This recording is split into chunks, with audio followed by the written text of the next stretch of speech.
Drama Ezidiyan berdame. Wan ji ber gef û zilma rêxistina terorî Daişê cî û warên xwe terêkandin û xwe sipartin gundê Qorixa Bêşîriya Navçeya Batmanê.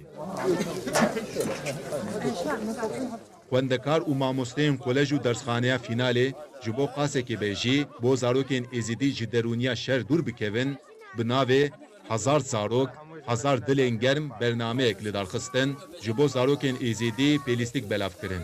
Zarokê me li vê derê ji gelê tiştî mehrum in. Me jî got belkî em dilê wan germ bikin, dilê wan xweş bikin. Lîstokek jî dilxweşî ye. Ji bo vê dilxweşiya wan em hatine vê derê Xwedeş teva razî be, eko alîkar bûne. Şaredariya Batmanê jî alîkarê me bû, ew jî sav bin. O hevalê me meelimê me, talebê me tev jî her hebin. Xwendekar jî bi vê alîkariya xwe gelek kêfxweşin. Her car arıyorum ki ji bo ku ew malbata me ne. Em hemî mirov akrabayê hevin û ku em hemîş adem û heva hatin em divariya wan bikin. Pêlîstok belkî tiştekî biçûk be ji bo ama ji bo mirovekî sê çar sal ev tiştekî mezin e. û pêlîstokekî ji bo belkî tişte zaf mezin be li vê derê tune ne. û ew vî jiyaye em ji bo li vê derê ariya wan.